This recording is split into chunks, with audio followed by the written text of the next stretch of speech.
Portrait or landscape? Which one is going to be right for you?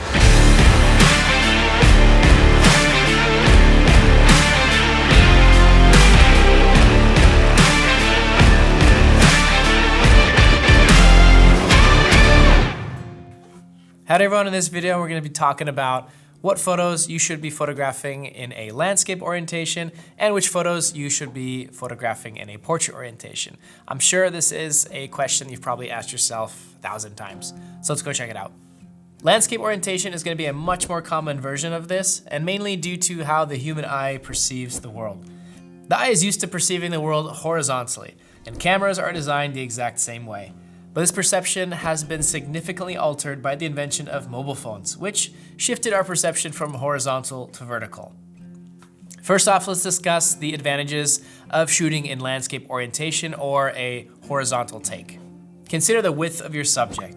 If your subject is wider than it is tall, then you're going to want to emphasize this even more, and it's better to shoot in landscape. Now, some examples may be group photos, like from a wedding or a birthday party. Another example is, in the word self-explanatory, landscape panoramas. Now, let's stick to landscape for a second, because another example of when it's a good idea to shoot in landscape orientation is if you want to emphasize space. For example, the view from a mountain peak into a valley, the ocean, and so forth.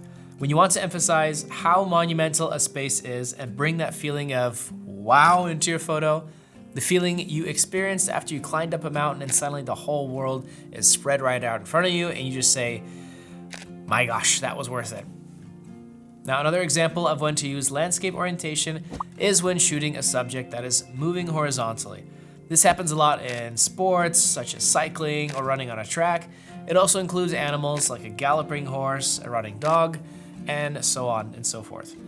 Of course, it can be something simple as your kids making a beeline for the swings at the playground.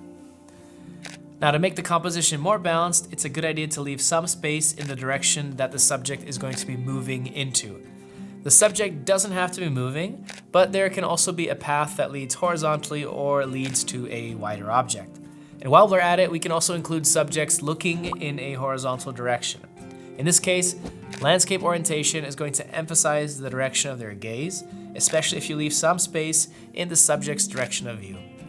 You can also add another object that the subject is looking at.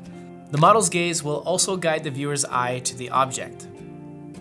Next, let's take a look at when it's a good idea to shoot in portrait orientation.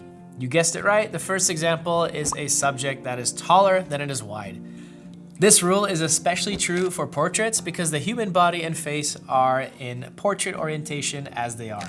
You can also shoot in portrait orientation for architecture or landscapes such as waterfalls. Now, for the same reason, use portrait orientation for subjects that you want to emphasize their height even more.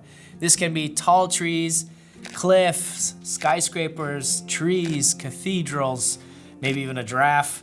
And if you're using a wide-angle lens, this adds the drama even more and makes the shot much more dynamic. Now, portrait orientation is also good for subjects that are moving vertically. This is especially true for sports like climbing, volleyball, or other ball sports. Like with landscape orientation, it doesn't just have to be a moving object, but the subject can have a path that moves in a vertical direction, or a combination of movement on a vertical plane, like, let's say, the woman on a bicycle here, or a path that leads the viewer's gaze to the building. And just like with landscape orientation, where the subject is looking horizontally, portrait orientation is suitable for subjects looking up or down. In terms of composition, it's a good idea to leave some space in the direction that the subject is looking. Since portrait orientation has become increasingly popular with cell phones, it's better to shoot in portrait orientation for social media. Portrait orientation photos take up much more space on the phone through scrolling through Instagram and grab the viewer's attention a lot more than a photo that's going to be in landscape orientation. For social media in particular, it's a good idea to keep in mind where the photo is going to be posted. For example, if you use a photo on your Facebook cover photo, it's going to be better to keep it in landscape and with a specific aspect ratio. If you're interested in learning more about aspect ratio, make sure you check out this video that's right here or in the video description. And there's also a third option I forgot to mention, which is going to be for the social media app Instagram, which actually covers square photos. It's not a traditional format, but thanks to Instagram, it's becoming much more popular and offers interesting possibilities in terms of composition. You can read more about square format photos in our article, and you'll find a link in the video description. And that's all when it comes to portrait versus landscape orientations and why you should use them to make the most out of the photograph and the subjects that you're photographing. Let us know what you think below and give us a thumbs up. Don't forget to hit the subscribe bell so you never miss another video, and I look forward to seeing you in the next one.